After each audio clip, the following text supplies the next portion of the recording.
bagaimana cara alam memberi inspirasi dan menggerakkan rakyat untuk memperbaiki keadaan hutan.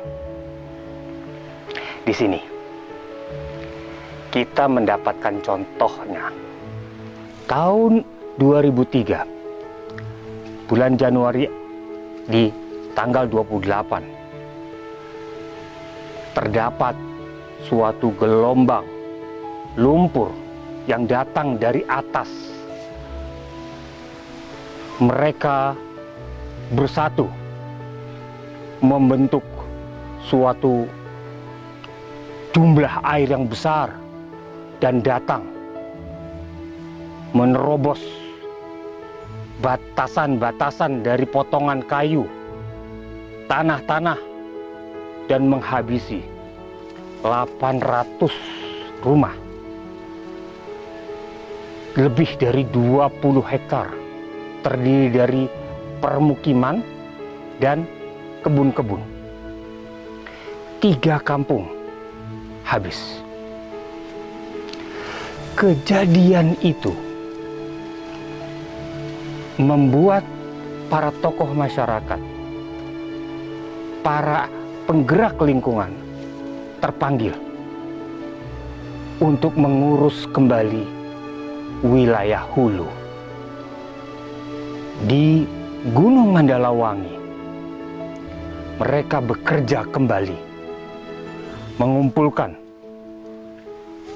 pohon-pohon kecil, biji-biji, dan mereka semai kembali. Mereka tanam gunung-gunung itu dengan bibit-bibit yang sudah siap, dengan segala macam tanaman endemik yang mungkin mereka bisa temukan. Mereka telah berhasil menunjukkan 15 tahun para tokoh masyarakat dan para penggerak lingkungan, mereka terpanggil bekerja sama memulihkan hutan Mandalawangi, hutan Gunung Guntur, hutan Papandayan. Ini adalah contoh rakyat bisa membentuk kembali ekosistem hutan. Kebetulan pas waktu bencana saya berada di Jawa dan memang sudah terjadi firasat pada waktu itu. Saya di Jawa menjadi pedagang. Saya masih ingat waktu itu 28 Januari, hari Selasa, pas sore, itu angin sangat kencang, hujan lebat. Dan saya waktu mendorong roda, tiba-tiba rodanya terguling karena kencangnya angin. Saya cuma teringat keluarga aja, langsung tersirat bahwa saya harus pulang. Ya. Nah, waktu itu saya langsung pulang pakai kereta. Tetapi sayang, waktu sampai di Jogja, kereta itu tersendat, berhenti. Terus saya coba tanya petugas kereta apinya, "Pak, ini kenapa bisa terjadi terhambat di stasiun?" Dia bilang jalan di daerah Kadungora tertimbun longsor. Kejadiannya itu malam, Pak. Kurang lebih jam 10. Itu di bulan Januari itu lagi hujan besar. Kejadiannya lagi hujan besar. Hamzah ini lagi di rumah ini sama nenek. Kejadiannya itu kurang lebih antara jam setengah 10, jam 10. Dan sebelumnya itu di kampung Pasir Jambu itu ada terjadi kebakaran rumah, Pak. Lagi listrik padam. Apakah itu sebuah petunjuk ataupun juga peringatan? Karena kalau andaikan pada waktu itu rumah di kampung itu nggak ada terjadi ada yang kebakar, itu mungkin korban jiwa kan sangat banyak, Pak. Memang gara-gara mungkin terjadinya longsor itu karena hutannya rusak. Setelah itu saya kembali dulu ke Jawa, cuman 1 tahun, terus nggak enak yang ada di benak saya itu, saya memutuskan kembali lagi ke kampung dan membuat bibit persemaian. Saya cari dari hutan, saya semai, dan dikembalikan lagi ke hutan. Otodidak juga sih, cuman saya berpikir ini biji ini ketika disemai pasti jadi, gitu aja, otodidak. Terus ada teman saya juga yang membimbing, Mang Pait, membimbing cara persemaian hingga akhirnya saya bisa untuk menyemai. Waktu itu 2010 bertemu Saudara Hamzah, dan dia berbicara tentang konservasi. Dia menjelaskan tentang pentingnya hutan, dan dari situlah saya meyakini bahwa hutan bisa membawa berkah ke masyarakat sekitar hutan. Pada waktu itu kita ikut pembibitan, kita bareng-bareng tanam dengan masyarakat. Sejak 2004 kan bareng-bareng sama masyarakat dari berbagai tempat, kita juga cari-cari bibit. Hamzah sendiri belum masuk ke komoditi, nggak kebayang menjadi pelaku usaha di kopi. Cuman bagaimana pengamanan hutan, bagaimana kita merasakan dampak dari contohnya bencana pada waktu itu. Untuk hasil mungkin sudah tampak setelah 15 tahun, beberapa hutan terlihat hijau kembali, sumber air melimpah, dan mungkin banyak petani yang mendapatkan berkah dari hutan itu. Yang pasti tidak bisa terukir kata-kata mungkin, Pak. Saya sangat senang sekali bisa bekerja dengan petani, bekerja sama untuk merawat hutannya, dan sampai saat ini pun saya terus keliling bareng kerjasama sama petani-petani di Gunung Guntur, Mandalawangi, dan Papandayan.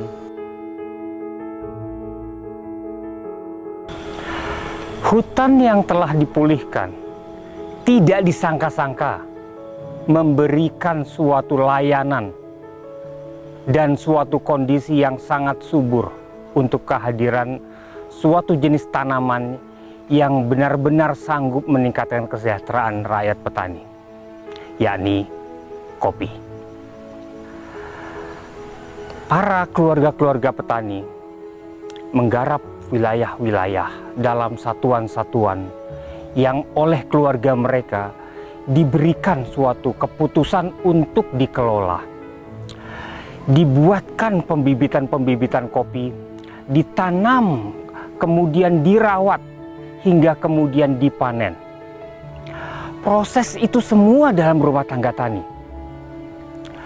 Banyak rumah tangga tani di 3 gunung ini mendapatkan satu peningkatan kegiatan pertanian, menggantikan pertanian sayur yang ternyata tidak cocok untuk ekosistem gunung dan hutan. Sebaliknya, kopi membutuhkan naungan. Dengan kopi, maka pembuatan suatu ekosistem hutan semakin baik. Kopi memberikan hasil produksi. Setelah 2 tahun dia belajar produksi, 3 tahun dia produksi luar biasa banyak, tahun ke-4, tahun ke-5, tahun ke-6. Tahun ke-7 sekarang ini adalah contoh melalui mana petani-petani dari 3 gunung ini, Mandalawangi, Gunung Guntur, dan Papandayan, telah menunjukkan bagaimana kesejahteraan mereka meningkat dari waktu ke waktu. Makin lama mereka meninggalkan pertanian sayur dan membuat menjadi petani-petani hutan. Agroforestry, kehutanan, terbentuk di 3 gunung ini.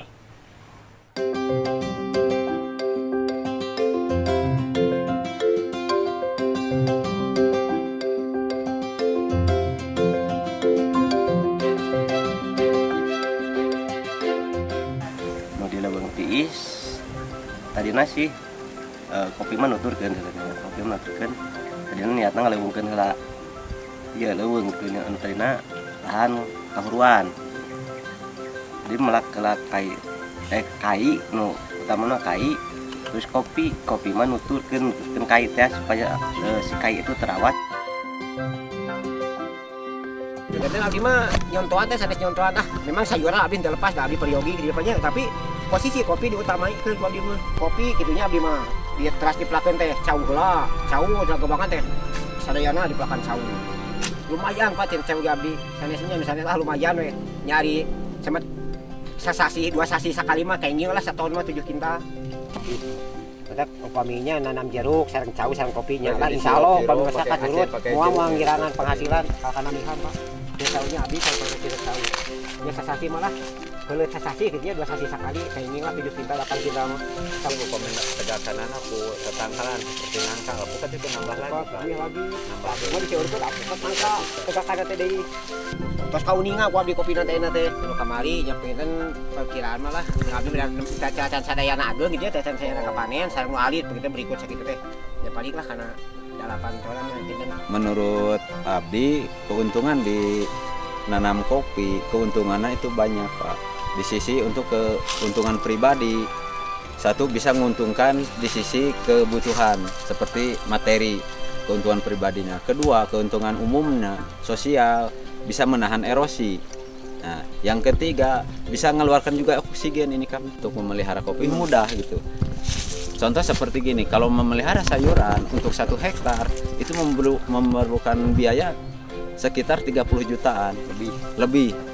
Nah, dengan perawatan. Tapi kalau kopi untuk 30 juta kita bisa dapat 3 hektar 4 hektar untuk pembukaan lahan. Karena apa? Karena simpel gitu. Dan kita cuma merawatnya juga ringan.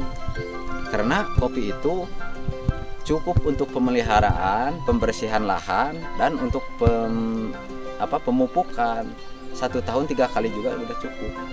Kan aya program PS itu program pemerintah nu isi-isina jadi si petani itu tadi bisa dibere kaleluasan selama 35 tahun kan selama ieu berenang nya habis sih emang jangan ngerasakeun ngan duka pemingkai hasilna kopi bisa kena ti pihak luar kumaha teh apa nah ku ayeuna PS ieu bener abdi teh ngajukeun ngan ieu ngajukeun teh rapulin kakak jadi aya abdi mah hayang aya kabebasan dina ngebon ulah mika dilulusu merenang oke abdi ge ngadukung kana program pemerintah eta Anu ayeuna anu sebutna IPHPS nu kahiji dina segi legalitas lebih kuat daripada anu ti payung.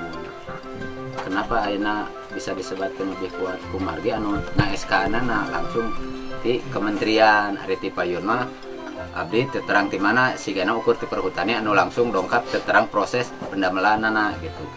Terus anu kadua dina masalah jangka waktuna jangka waktu lebih utama nu ayeuna upami nu ti payun nu PHBM jarak waktuna mung 5 tahun atanapi 3 tahun. Nah, selama itu upami sadengkeun tanaman kopi upami karek 5 tahun karek mulai panen.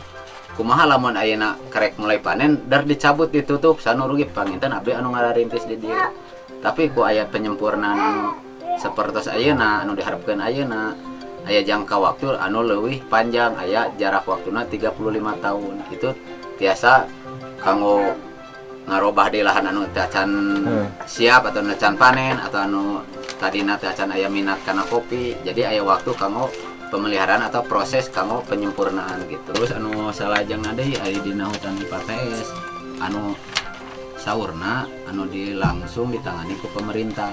Anu mudah-mudahan meureun aya bantuan-bantuan ti pemerintah anu bisa kasanggap anu ngagarap di wilayah perhutani gitu. Kumargi upami salami ieu anu ti payun sok sanajan aya sering lebat unggal tahun teu aya nu namina bantuan pemerintah langsung ka penggarap anu aya di wilayah hutan khususna anu ngagarap kopi kecuali panginten aya oge anu masihan bantuan-bantuan seperti bibit kopi, bibit kai, pembibinan eta kita oge aya oge ti Sunda Hejo anu aya oge gitu.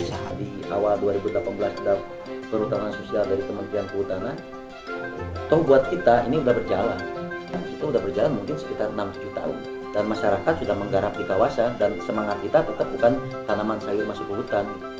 Nah, cuman ada hal-hal positif yang memang itu adalah penyempurnaan dari aturan sebelumnya. Jadi pertama secara hukum, ya kan, ketika hukum ini diberikan sebagai garapan yang memang pada akhirnya ini dikeluarkan izin atau SK-nya dari Kementerian Kehutanan, berarti secara hukum ini akan berdampak terhadap ketenangan bagi para petani dalam menggarap kawasan. Jadi ketika Hamzah pelajari sama teman-teman di Sunda Hejo, kita menyambut baik ini dan kita langsung eksekusi untuk bagaimana menyambut program ini seperti itu. Sampai meh aya nanaon manehna geus melakukan ti heula di nyamreunan aya anu di kuling kakak ya IPHPS eta lamun cek ke Sunda Hejo wajar sebab penanaman itu teh sememe kopi aya pendamping Sunda Hejo geus nanam kai rasa mala puspa disiram di tahun 2003 dengan eta kan si perhutani yang pihak pendamping itu setuju di Jakarta mah terus kamari merenang dongkap ka dieu ti Dirjen Lingkungan Hidup Kehutanan terus merenang ninjau secara langsung ternyata benar gitu naon kudu dilakukan ku kelompok tadi ieu sebagai pendamping masyarakat ini sebagai bentuk tanggung jawab yang baru Pak buat kita juga punya tanggung jawab moral. Perjalanan ini juga panjang kan, kita diberi wawasan sama Pak Oji tentang bagaimana dari mulai peraturan-peraturan yang ada, akses yang dibuka di Kementerian Kehutanan. Kita juga mengikuti tahapan-tahapan itu kan, itu petani mengikuti tahapan verifikasi lapangan, terus verifikasi administrasi, apakah benar orang ini menggarap di sana dengan berapa luasan, dan ini juga ada verifikasi dari teman-teman dari Pokja, dari misalkan kita juga bareng-bareng sama teman-teman yang selama ini juga dengan petugas perhutani di lapangan, kita ikuti semua prosedur itu kan. Jadi ketika misalkan seperti ini menjadi harapan baru kan, terutama tentang tanggung jawab bagaimana menjaga dan memanfaatkan kawasan.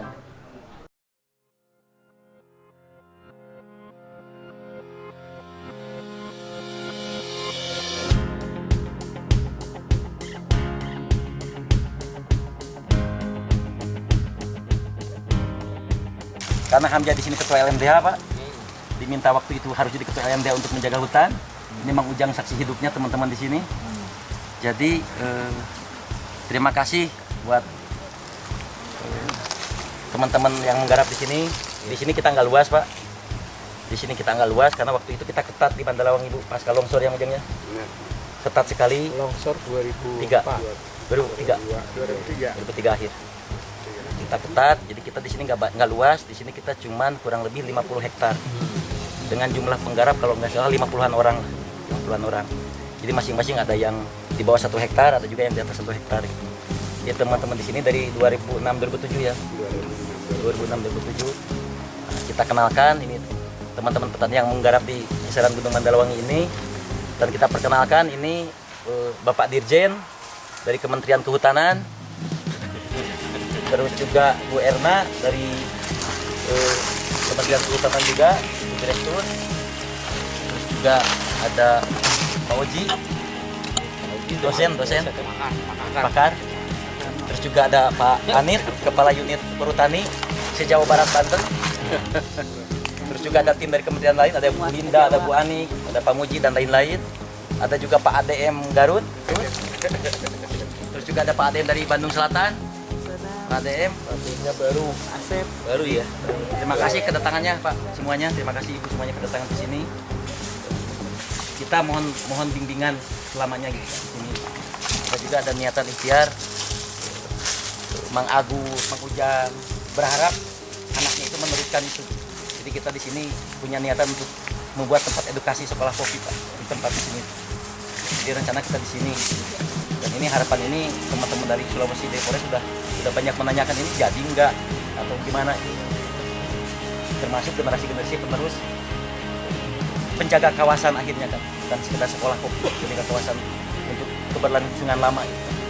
Nanti kita tetap di lapangan sama penyuluh-penyuluh, sama Pak Mandor. Pak Mandor itu kan yang setiap hari sama kita bareng-bareng di lapangan. Itu mau apapun programnya, tetap kita yang di lapangan yang berbarengan.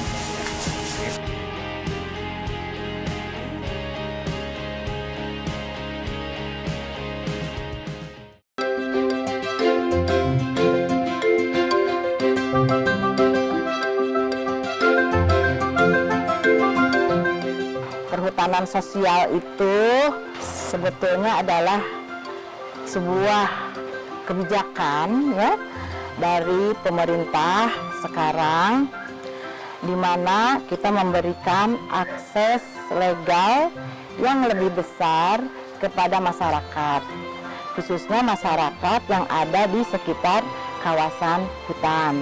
Nah, mulai tahun 2017 Kementerian mengeluarkan kebijakan perhutanan sosial di Jawa dengan Permen LHK nomor 39 gitu ya, tentang perhutanan sosial di Jawa. Di samping itu juga ada perhutanan sosial yang sifatnya menyeluruh seluruh Indonesia, yaitu dengan Permen LHK nomor 83 tahun 2016. Tata caranya kieu. Danten Bapak Ibu cobi ngagabung dalam kelompok. Danten perhutanan sosial itu diberikannya tidak kepada perorangan, tapi kepada kelompok. Nah, kelompoknya adalah kelompok petani yang menggarap lahan hutan negara. Yang selama ini kalau di Jawa itu kan pengelolaannya oleh Perum Perhutani. Jadi ada dua skema untuk di Jawa ini, yaitu Kulin KK dengan IPHPS. Nah, persyaratannya itu harus dalam bentuk kelompok. Nah, kelompoknya anggotanya jelas, pengurusnya jelas siapa. Nah, semua pengurus dan kelompok itu semuanya adalah petani. Masuk di dalam kelompoknya adalah kelompok yang menggarap. Selanjutnya nanti diajukan permohonan dari masyarakat kepada Menteri Lingkungan Hidup dan Kehutanan, ditembuskan kepada Dirjen PSKL. Nah, nanti dari tim PSKL akan memeriksa persyaratannya sudah lengkap atau belum, yaitu tadi ada permohonan persyaratannya ya, kemudian ada daftar nama bapak-bapak siapa saja pengurusnya, anggotanya, dilampirkan dengan KTP, fotokopi KTP Bapak Ibu sekalian ya, dan ada kakak juga, karena kita hanya memberikan untuk satu keluarga satu saja yang tercantum, bisa nama istrinya, bisa nama suaminya. Nah, nanti dari pihak kementerian akan dilakukan verifikasi ya. Verifikasinya adalah memastikan atau melihat kebenaran dari usulan itu. Nah, apakah betul ini adalah petani yang menggarap, bahwa segala sesuatunya sudah benar, Menteri Kehutanan akan mengeluarkan izinnya seperti itu. Kalau tutupan lahannya lebih dari 10% karena berupa agroforestry atau tanaman tumbuh-tumbuhan masyarakat ya, campuran yang ditaman oleh masyarakat atau kelompok itu, maka kelompok itu boleh diberikan IPHPS. Terutama kepada Perum Perhutani bahwa di tahun ini, tahun 2018, diharapkan ada percepatan mengenai implementasi perhutanan sosial. Dan mungkin kami sudah merencanakan yang ditargetkan kalau nggak salah 80.000 hektar di Jawa Barat dan kurang lebih 9.000 hektar. Dan mudah-mudahan ini dalam proses dan mungkin kita bisa mempercepat juga sehingga di tahun ini bisa terimplementasi sesuai target. Terus yang berikut ya, kami ingin menyampaikan juga bahwa ini saya pikir pemerintah hadir dengan adanya perhutanan sosial. Jadi kami menyambut baik dan senang lah gitu ya dengan adanya penanganan ini. Dan ini adalah proses yang kita lalui, dan mudah-mudahan kita juga bisa percepat dengan adanya uji klinik yang sudah berjalan selama ini, sehingga pada saatnya nanti kita bisa menyelesaikan bersama target yang ada di lapangan. Barangkali itu saja yang dapat saya sampaikan. Saya akhiri. Wassalamualaikum warahmatullahi wabarakatuh. Sungguh bahagia dan bangga menjadi saksi atas penandatanganan naskah kerjasama antara Perhutani dengan LBH dan KTH. Saya ingin menitipkan pesan apa makna sebuah kerjasama di dalam konteks perhutanan sosial. Jadi Bapak dan Ibu, bahwa hari ini ketika kita menandatangani kerjasama ini di dalam konteks perhutanan sosial, apa sih yang ingin kita capai dari perhutanan sosial ini? Paling tidak ada 3. Jadi yang pertama adalah kelembagaannya, ya, kelembagaan masyarakatnya. Kemudian yang kedua adalah mengenai tata kelola hutannya, dan yang ketiga adalah mengenai tata kelola usahanya.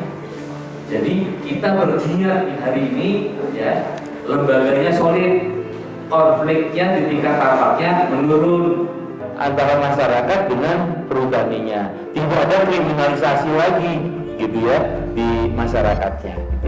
Itu saja sebetulnya yang ingin saya sampaikan, 3 hal, gitu ya. Oleh karena itu selamat kepada Bapak dan Ibu sekalian atas penandatanganan ini, bekerja sama dalam sinergi untuk produktivitas, nilai tambah, dan daya saing ke depan, sehingga hutannya bagus, masyarakatnya juga sejahtera. Terima kasih.